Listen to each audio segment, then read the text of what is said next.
오늘 본문 말씀은 예수님께서 제자들을 부르시는 장면, 특별히 시몬 베드로를 중심으로 한 안드레와 또 야고보, 요한이 부름을 받는 장면입니다. 누가복음에서는 그 부름을 받는 장면이 제법 길게 나오지만 우리가 잘 아는 대로 마태복음에서는 이 시몬 베드로, 안드레, 야고보, 요한이 부름을 받는 부름 장면이 매우 짧습니다. 마태복음 4장 17절 20절 말씀 함께 선포합니다. 이때부터 예수께서 비로소 전파하여 이르시되 회개하라 천국이 가까이 왔느니라 하시더라. 갈릴리 해변에 다니시다가 두 형제 곧 베드로라 하는 시몬과 그의 형제 안드레가 바다에 금을 던지는 것을 보시니 그들은 어부라. 말씀하시되 나를 따라오라. 내가 너희를 사람을 낚는 어부가 되게 하리라 하시니 그들이 곧 그물을 버려두고 예수를 따르니라. 아멘. 마태복음 말씀만을 봤을 때는 그 제자들이 예수님의 부르심에 즉각적으로 따르는, 그래서 우리에게 그들이 어떻게 해서 예수님을 따르게 되었는지에 대해서는 말씀하지 않습니다.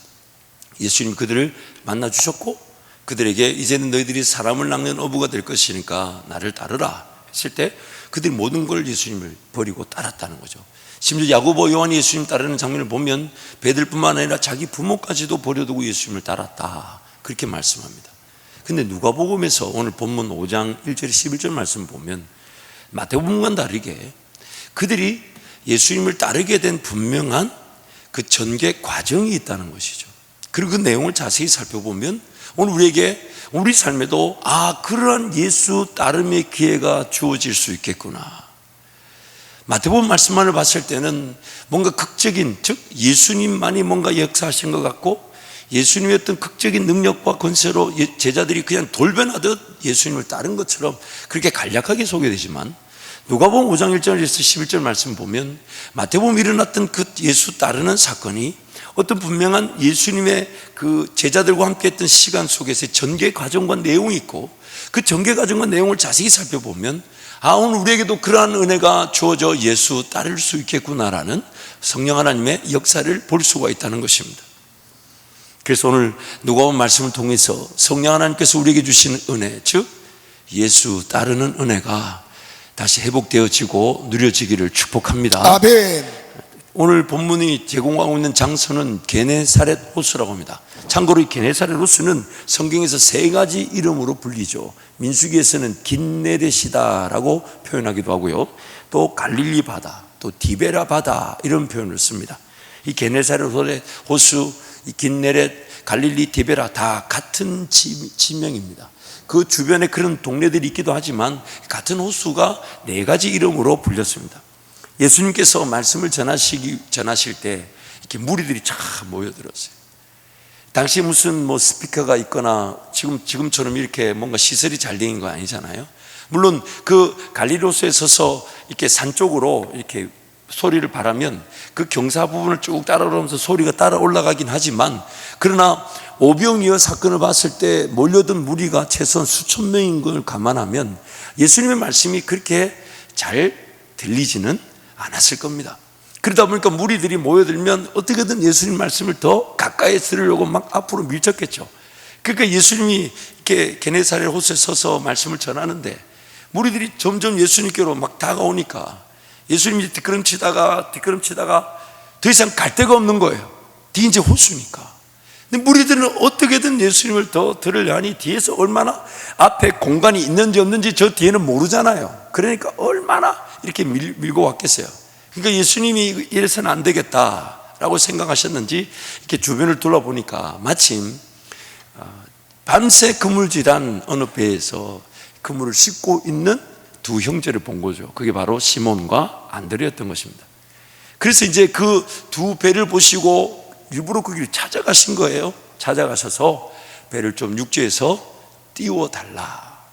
왜냐하면 무리들이 자꾸만 예수님 이렇게 밀고 들어오니까. 그래서 한 배에 올랐는데 그 배가 누구의 배다고요? 누구의 배라고요? 우리 같이 본문을 읽었습니다. 네. 그 배가 누구 배라고요? 오늘 주인공이 누굽니까? 시몬이 지금 대답하고 시몬의 배더라라고 성경이 말하죠. 그리고 시몬의 배에서 이제 육지에서 조금 뜨니까 이제 무리들이 더 이상 예수님께로 막 다가올 수 없죠. 이제 예수님이 배 위에 조금 물가에 떠서 배에 계시니까 멋진 무대가 하나 생기게 된 거죠. 그리고 예수님이 거기서 가르치신 거예요. 쭉 가르치시고 있다가 이제 가르치신 분도 마무리됐는지 갑자기 베드로에게 깊은 데로 가서 그물을 던져라. 지금 베드로는 어디 있었습니까? 지금 베드로는 어디 있었습니까? 예수님이 성경을 다시 읽어야 될 것 같아요. 지금 예수님이 타신 배가 누구의 배라고 그랬습니까? 시몬 베드로의 배. 그리고 시몬 베드로에게 물가에 조금 뛰기를 요청하셨으니 지금 베드로는 어디에 있는 겁니까? 어디에 있습니까?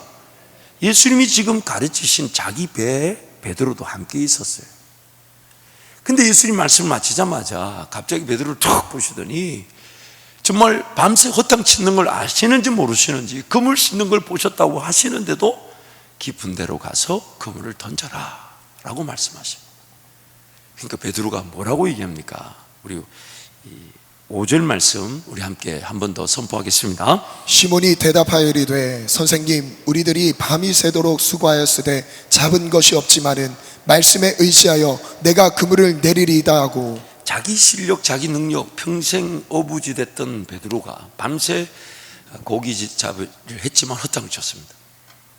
근데 예수님이란 분이 갑자기 자기 배에 툭 오르시더니 물가에서 조금 띄워달라는 거예요.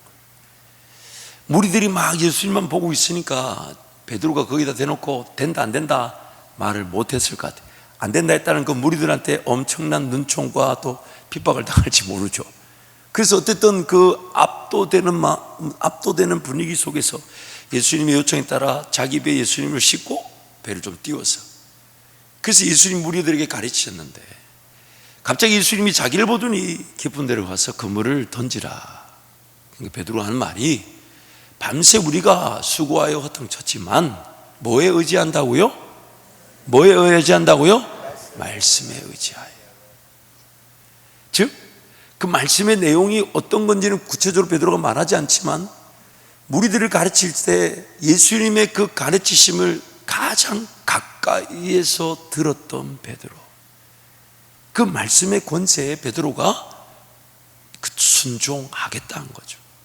그래서 말씀에 의해서 깊은 데로 가서 그물을 던졌어요. 자, 이 그물 던진 내용에 대해서는 제가 여러 차례 우리 성도들에게 가능성에 대해서 얘기해 줬어요. 만약에 베드로 혼자 갔다면 던지는 그물이죠. 근데 이러면 던지는 그물은 이렇게 쫙 해가지고 쫙 이렇게 하면 뭔지 모르시겠지만 어쨌든 이렇게 하면 그물이 동그랗게 쫙 퍼져가지고 물에 착 떨어집니다. 그러면 그 그물 끝에 다니는 그 무거운 추가 바닥에 닿게 되면 서서히 당기게 되면 그 그물 그 반경 안에 직경 안에 있는 고기들은 잡히게 되는 거죠. 잡히게 되는 건데, 그렇기 때문에 이 그물은 깊은 데로 가면 어떻게 될까요? 한번 생각해 보세요. 깊은 데로 던졌어요. 그러면 그물 끝에도 추가 달렸으니 내려가면 내려갈수록 그물이 쫙 퍼질까요? 오므라들까요? 나중에 한번 가봐야 될 것 같아요. 제가 이거를 직접 보여요. 그러면 오므라들면 고기가 잡힐 확률이 높습니까? 낮습니까? 고기가 잡힐 확률이 높아요? 낮아요? 낮아요. 근데 그물을 던지자마자 그물이 찢어질 만큼 잡히게 됐다. 그러면 이게 어떻게 가능한 일일까? 한 가지밖에 없어요. 그물을 딱 던지기 직전에 이미 고기들은 그물 모양으로 모여져 있었던 겁니다. 이게 아니고는 설명이 불가능해요. 그물이 찢어질 만큼 잡히려면 안에 꽉 차야 되는데, 근데 지금 그 깊은 데로 가서 던진다는 것은 그 자기 그물로는 던져서는 안 되는 일이죠. 이미 고기들은 예수님의 그런 말씀에 순종하여 그물 딱 떨어지면 고기들이 이렇게 딱 모여 있었던 거예요. 그렇게 탁 감아서 떠지 않았을까? 우리 여러분 천국 가서 확인해 볼 수 있을 거라 확신합니다. 어쨌든 깊은 데로 가서 그물을 던지는 것이 아닌데 던지라 하니까 자기네들 평생의 삶의 방식과 경험으로는 해서는 안 되는 일인데, 그러나 자기 배 위에서 무리들에게 말씀을 전했던 예수님을 가장 가까이에서 그 말씀을 들었던 베드로가 하는 말이 다른 어떤 서기관들과 권세 있는 자들보다 훨씬 더 권세 있는 예수님의 말씀에 압도되어져서, 그래서 한번 예수님이 말씀하시니까 제가 한번 해보겠습니다 라고 그물을 내렸던 것입니다. 그물을 내렸더니 그물이 찢어질 만큼 잡히게 된 거죠. 그리고 자기 형제가 안드레가 도와도 안 돼서 다른 동무들, 즉 야고보와 요한까지도 다 불러들어서 완전 2배에 가득 잠기게 되었더라. 그런데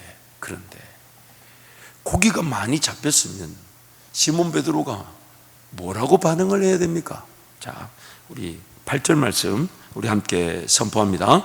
시몬 베드로가 이를 보고 예수의 무릎 아래에 엎드려 이르되 주여 나를 떠나소서 나는 죄인으로소이다 하니. 아니, 그물을 던지래서 던졌더니 물론 기적이죠.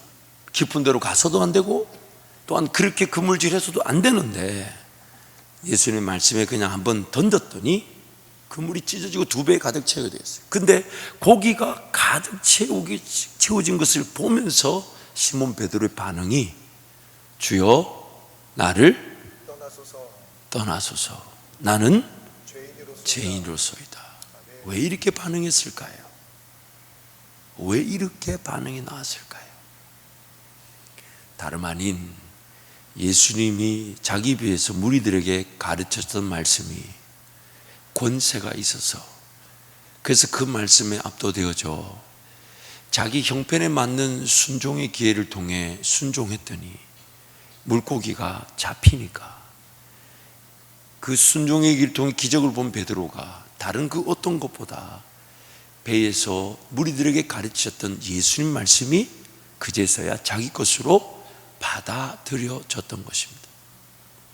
마태복음 4장 17절이죠. 예수님 제자들 부르기 전에 이렇게 말씀을 전하셨다고 합니다. 함께 선포합니다.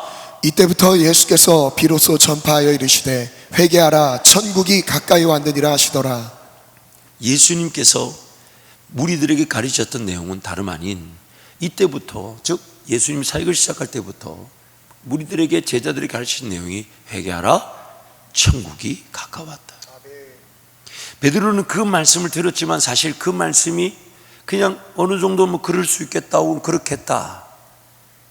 근데 그 말씀이 권세가 있다 보니까 자기에게 깊은 데로 가서 그물을 던지라는 그 말에, 그 권세에 압도되어져 순종했더니 고기가 그물 찢어질 만큼 잡히게 됐을 때, 그 말씀이 자기에게 실제적인 기적으로 나타났을 때 자기가 무리에게 가르쳤던 예수의 말씀이 그 들려진 대로 그것이 믿어졌다는 것입니다. 믿어졌다는 것. 성령 하나님께서 자기 백성들에게 은혜를 베푸실 때에 가장 어쩌면 처음, 그리고 어쩌면 그것이 전부일 수 있는 최고의 은혜는 죄인됨을 깨닫고 예수께로 나아가게 하는 것입니다. 이것이면 충분한데 이것이 분명한 시작점이라는 거죠. 그래서 한번 정리해 볼게요. 시몬 베드로의 예수 따르게 된 계기는요, 첫 번째, 말씀이신 예수님께서 시몬 베드로를 찾아가 주셨습니다. 말씀이신 예수님께서 그물 싣고 있는 베드로를 보면서 한 배에 오르신 것은 예수님이 베드로를 찾아가 주신 거죠. 두 번째, 예수님의 말씀을 듣게 되었습니다. 세 번째, 예수님의 말씀을 듣고 오늘도 동의가 되었습니다. 그 권세 있음에 동의가 되었습니다. 네 번째, 예수님의 말씀에 따라 순종할 수 있게 되었습니다. 다섯 번째, 예수님 말씀에 순종하였을 때 기적을 보게 됩니다. 그리고 여섯 번째, 예수님 말씀에 순종하여 본 기적은 자신의 죄인됨이 깨달아지고 믿어지는 것이었습니다. 진정한 기적은 그물이 찢어질 만큼 잡힌 고기보다도 자신의 죄인됨이 깨달아지고 믿어졌던 게 말씀으로 인한 진정한 기적이었던 것입니다. 그리고 일곱 번째, 예수님의 말씀에 의해 죄인됨이 믿어져서 예수님을 즉시로 온전히 따를 수 있게 되었다는 것입니다. 그물로 고기가 잡힌 것도 엄청난 기적이지만 지금 시몬 베드로가 예수님을 따르기 직전에 그의 고백을 통해 예수님의 말씀이 나타냈던 역사는 다름 아닌 자신의 죄인됨이 철저하게 깨달아지고 그것이 믿어져서 마치 이사야 선지자가 하나님의 제단에서 그 천사들이 노래를 부르며 영광을 하나님께 돌리는 그 장면을 보았을 때 하나님의 임재 앞에 섰던 그 이사야 선지자가 뭐라고 얘기합니까? 화로다 나는 망하게 되었도다. 자신의 죄인됨을 깨닫는 것, 이것이 오늘 우리에게 진정한 기적의 시작이라는 것입니다. 사실 하나님께서 사람을 창조하셨을 때는 온전한 소통으로 관계를 맺으실 수 있었습니다. 즉 무엇이든지 음성이 들려지고 음성을 듣고 반응하여 하나님을 경험할 수 있는 것이 사람이었습니다. 그러나 죄라는 것, 즉 불순종을 통하여 죄라는 것이 세상에 들어오게 된 순간 하나님과 관계가 끊어졌다는 것은 소통이 안 되게 된 거죠. 하나님의 음성에 들을 수도 없게 될 뿐만 아니라 무지하고 무관심하고 무감각한 상태. 그러나 죄에 대해서만 감각이 살아났고 죄에 대해서만 관심을 두며 살아가는 죄인의 형편에 빠지게 된 것이에요. 그래서 지금 하나님은 창조 때의 그 원형, 하나님과 소통하며 관계를 빚으면서, 그래서 하나님이 말씀해 주시면 듣고, 그래서 그것을 순종했더니 열매가 맺혀져 할렐루야 하면 하나님께 영광 돌릴 때 하나님이 더 귀한 은혜를 베풀어 음성을 주었을 때 그 음성을 듣고 또 가서 순종했더니, 그래서 그 순종하여 듣고 열매를 맺고 영광을 돌리고, 순종하여 듣고 열매를 맺고 영광을 돌리고, 듣고 순종하여 열매를 맺고 영광을 돌리고, 이것이 반복되다 보면 마치 방금 듣고 순종하여 열매를 얻는 것이 30배, 60배, 100배인데 그걸 또 심듯이 듣고 순종하여 열매를 얻으면 그것이 지경이 넓어지게 되는 정복과 다스림의 기회가 되는 것, 그게 하나님의 창조의 목적이었습니다. 그런데 그것이 잃어버려진 상태. 그래서 그것을 회복하시는 게 재창조, 즉 예수 그리스도를 통한 구원인데, 예수 그리스도를 통한 그 구원을 위해 창조의 그 원형으로 그대로 돌아갈 수가 없으니까 그 백성들이 하나님과 온전한 관계 속에 소통할 수 있도록 먼저 성령께서 일하시는 게 뭐냐면 자기 백성들이 죄인임을 깨닫게 하시고, 그리고 그 죄로 말미암아 예수 그리스도 그분께 죄인임을 고백하며 은혜를 구하지 않으면 안 되는 상태, 그 상태의 은혜를 허락해 주시기를 원하신다는 겁니다. 자신의 죄인됨을 망각하고 살아가다 보니 하나님 음성이 들리지 않았던 것입니다. 그러므로 오늘 성령께서는 모든 그분의 능력과 권세를 가지고 어떤 은혜를 우리에게 주시기를 원하시냐면 예수 그리스도 그분 앞에 우리를 세우기를 원하시는 겁니다. 즉 말씀이신 예수 그리스도 앞에 우리를 세워놓으셨을 때 그 말씀 우리를 파 들어와서 완전히 그 낱낱이 드러내어 주시는 은혜, 그 은혜를 누릴 수 있도록 지금 우리와 함께 하고 계신 거예요. 그런데 우리가 그 말씀 앞에 서려고 하지 않으니까 기에 우리의 죄인됨이 발견되지 않은 채 가만히 있을까요? 아니면 세상살이 가운데 발견될까요? 숨겨져 있을 수가 없어요. 그 죄도 힘이 있고 죄도 권세가 있고 죄의 삭시, 죄의 열매가 분명히 있다고 성경이 말하잖아요. 그래서 그 죄의 열매가 드러나게 될 때 그제서야 우리는 죄인됨을 깨닫지만, 너무 안타까운 것은 자기 죄로 넘어져 쓰러졌음에도 불구하고 그 죄를 깨닫지 못한 채 또 죄에 이끌려 살아갈 수 있다는 겁니다. 하나님의 기록된 말씀, 예수 그리스도가 아니면 그 누구도 죄를 죄로 깨달을 수가 없다는 거예요. 세상 나가 그 죄 가운데 반드시 쓰러지고 반드시 넘어지는데, 너무 안타까운 것은 그게 죄인 줄 알면서도 그게 안 믿어진다는 거예요. 하나님의 말씀이 아니면 죄인됨을 깨달을 수가 없다는 거예요. 하나님의 말씀이 아니면, 하나님의 말씀을 듣지 않으면 자신의 죄인됨이 믿어지지 않는다는 것입니다. 아무리 많은 어려움을 당하고 아무리 많은 문제를 당해도, 여러분 우리가 이미 출애굽기 집 통독을 통해 출애굽기 말씀을 읽어보는데 바로와 이스라엘 백성들, 그 이집트인과 이스라엘 백성들 다를 바가 하나도 없어요. 똑같이 강박합니다. 즉 어지간해서는 하나님을 안 믿을라 해요. 어지간해서는 하나님을 안 따라갈라 해요. 그 10가지 재앙을 다 당해도 미련하게 그 뒤를 또 쫓아가는 게 바로와 이집트인이었는데, 그게 바로와 이집트인만의 문제가 아니라는 거예요. 우리가 그렇다는 거예요. 우리가 왜요? 뒤따라온 그들 보면서 벌벌 떨었던 게 이스라엘 백성들 아닙니까? 하나님을 원망했던 게 그들 아닙니까? 그러니까 그 10가지 재앙을 통해 하나님을 믿지 못한 바로와 그 백성들이나 10가지 재앙을 통해 홍해까지 왔지만 그 뒤에 뒤따라온 바로와 백성들 보면서 하나님을 원망했던 이스라엘 백성들이나 영적인 상태는 똑같았습니다. 똑같았습니다. 어지간해서는 예수께로 달려나오지 않는다는 거예요. 어지간해서는 기도의 자리에서 항복하며 살려달라고 외치지 않는다는 거예요. 어지간해서는 자신의 죄인됨을 아파하며 기도할 줄 모른다는 거예요.